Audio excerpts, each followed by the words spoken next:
Surprise, surprise, yan ang ginawa ni Yael Yoson para sa kanyang asawang si Karil sa live episode ng It's Showtime noong nakarang araw, February 26.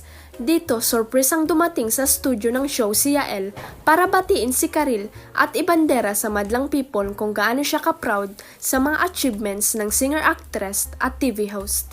Ibinuking na Yael na hindi sanay si Karil sa mga pa-surprise dahil mas gusto nito na nakaschedule lahat ng mga gagawin niya sa buhay.